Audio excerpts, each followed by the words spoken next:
측만증의 조기 진단과 치료가 중요한 이유가 있어요. 측만증은 성장과 깊은 관계가 있어요. 성장 시기에 측만증이 급격히 증가가 돼요.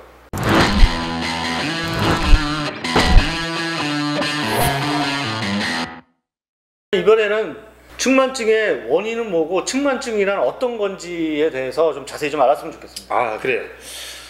이게 척추 모형이죠. 척추 모형. 예. 이 척추를 기본적 구조를 이제 알 필요가 있어요. 척추는 목뼈, 우리가 이제 경추라 그래요. 목뼈가 7개, 그 다음에 등뼈가 12개, 그 다음에 허리뼈가 5개. 여기가 목이에요? 그렇죠. 이게 목이고요. 7개, 등뼈는 12개, 허리뼈가 5개가 있어요. 네. 그리고 이 천추라고 그래서 요거는 하나로 다 이제 붙어서 나오는데 요게 이렇게 보면 천추라고 요게 붙어서 나오는 이 뼈가 5개가 붙은 겁니다. 그리고 이제 그 다음에 꼬리뼈가 있죠. 그래서 우리가 척추를 총 26개라고 하는데 이 천추 붙은 것까지 다 껴서 이렇게 하나하나 보면 더 많지만 대개는 26개라고 그래요.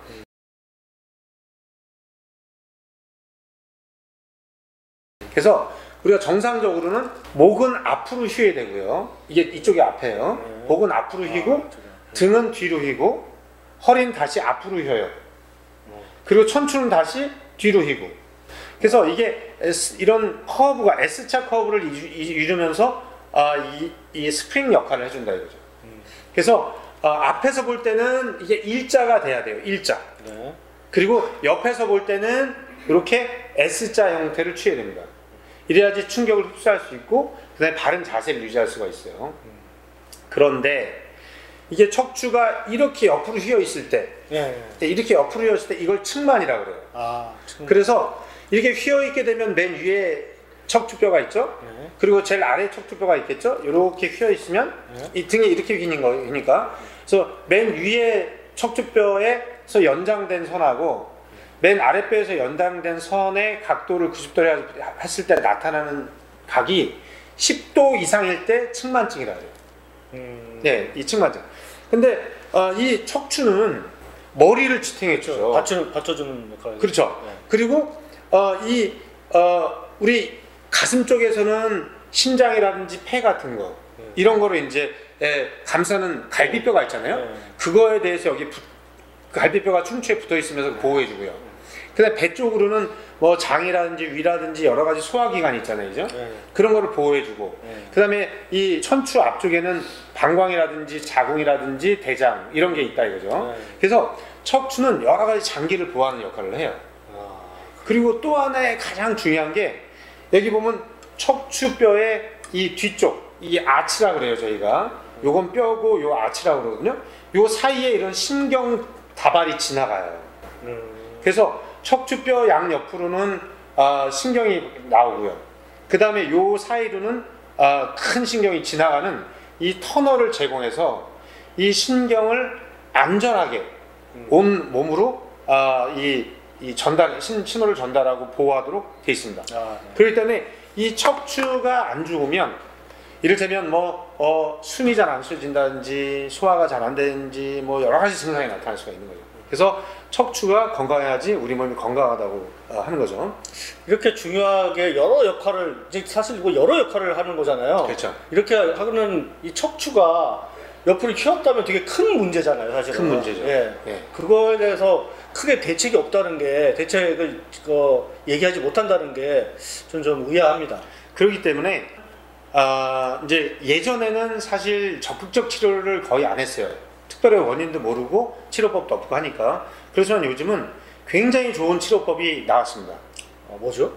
그건 나중에 이제 말씀드리겠지만 이제 여러 가지 척추 측만증의 치료는 방법은 한 7가지가 되게 있어요. 근데 가장 크게 쓰이는 방법이 2가지 정도 되는데 그 중에서 이제 슈로스 운동법이라는 게 있어요. 슈로스요? 슈로스. 독일에서 개발된 운동법인데 요즘은 측만증에 그걸 많이 쓰고 있고요. 슈로스. 그것만 갖고는 안 되고 그 외에 여러 가지 운동 기구를 이용해서 치료를 하는데요. 그래서 근데 그 측만증은 우리 저번 유튜브 시간에 얘기했다시피 초중고등학교 기본 건강검진에 들어갔다 그랬죠. 이걸 우리가 빈도를 살펴보면 척추 측만증의 빈도는 실질적으로 굉장히 최근에 많이 증가되고 있어요. 그래서 제가 뭐 나이가 긴 그러시면 이제 5학년이 넘어가다 보니까 좀 있으면 한갑이죠. 그렇게까지 심하게 얘기하지 마시고 우리 때는 동네 논밭에서 뛰어다니다가 축구하고 운동하고 있는 네. 배추뿌리 같은 거 캐먹고 막 운동을 많이 했잖아요, 그죠? 네. 그래서 실질적으로 지금 나이가 좀 많이 드신 분들은 측만증이 그렇게 많진 않아요. 그래요? 네, 그리고 보시면 지금 2000년도 주로 사춘기인 10세에서 15세 청소년에서 많이 발병되는데 지금 보면 이제 데이터가 좀 옛날 거라서 그런데 요즘 더 많아졌겠죠. 2000년 1.7%가 지금 2008년도에 6.2%로 증가된 거예요. 몇 배가 증가한 거예요? 몇 배가 증가했죠. 그럼 4배네요? 지금 2020년이니까 더 많이 증가됐겠죠. 그리고 또 특이한 게 2008년도에 남학생의 빈도를 보면 3.9%인데 여학생은 8.6%예요. 자, 그리고 중증, 심한 경우는 여학생이 최대 8배까지 나와요. 그 이유가 뭐죠? 그래서 이거는 사실은 이유가 뭔지는 사실 정확히 알려져 있진 않아요. 그렇지만 남학생들은 그래도 열심히 좀 운동을 하잖아요, 그죠? 근데 여학생들은 좀 앉아있거나 이제 이런 게 더 많다는 거 하나 하고, 두 번째는 남자들은 이제 근력이 그래도 튼튼한데, 우리 여학생들이 척추를 감싸고 있는 근육이라든지 인대가 약해서 오는 게 아닐까라고 추정만 하고 있습니다. 사실 뭐 잘은 모르지만 이 척추를 감싸고 있는 게 저번에 사진에서 보니까 전부 다 이게 근육이더라고요. 그렇죠. 근데 그 근육이 운동을 안 하면은 근육이 발전할 수가 없으니까 약해지죠. 예, 당연히 얘는 힘이 없어진 거죠. 그렇죠. 부축 잡아주질 못하니까. 그렇죠. 예. 그래서 일단 이 척추 측만증은 중요한 건 여학생들이 이렇게 많기 때문에 특히 보호자분, 그러니까 부모님께서는 좀 주의 있게 봐야 되고요. 그리고 이 측만증의 조기 진단과 치료가 중요한 이유가 있어요. 정말 중요한 이유가 있습니다.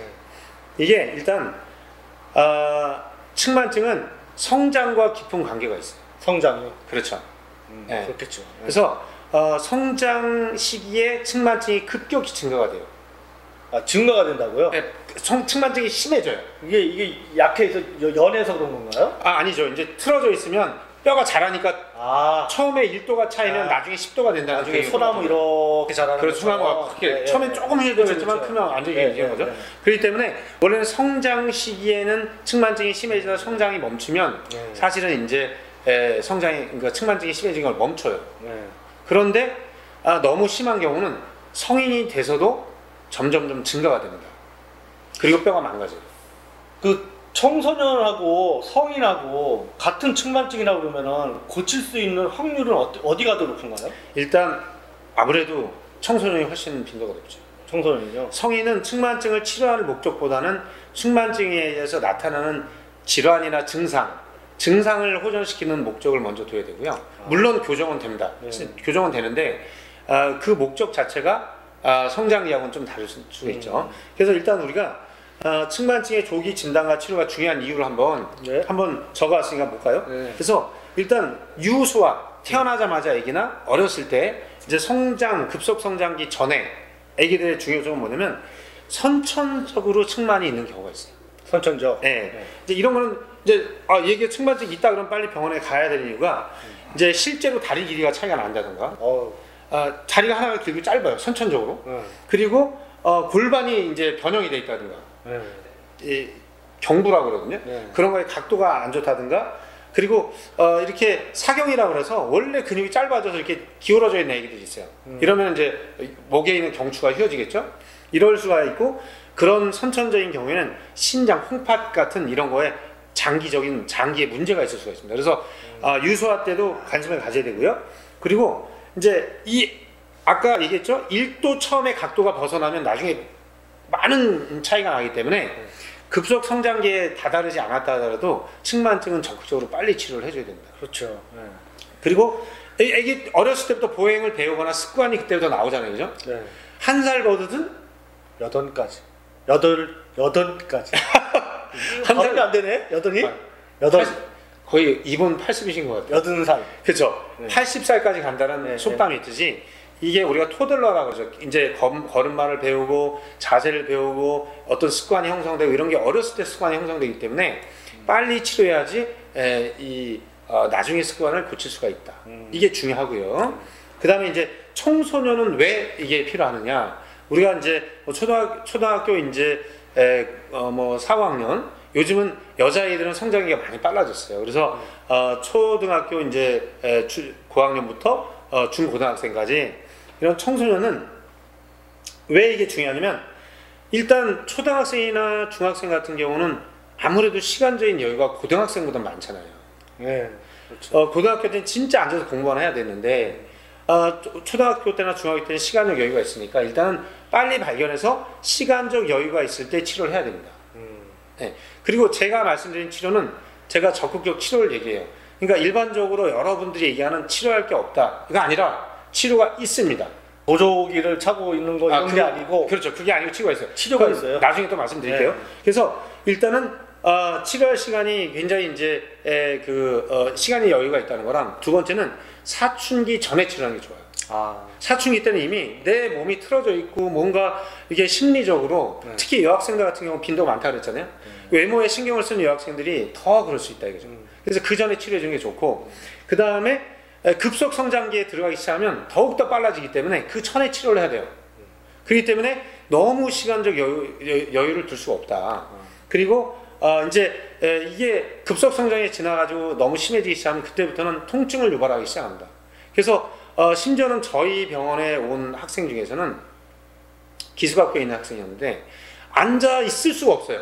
고3이었는데 고등학교 3학년짜리가 너무 아파가지고 앉아 있을 수가 없고 서서 공부할 수 없는 상태고 해서 결국은 휴학을 했어요.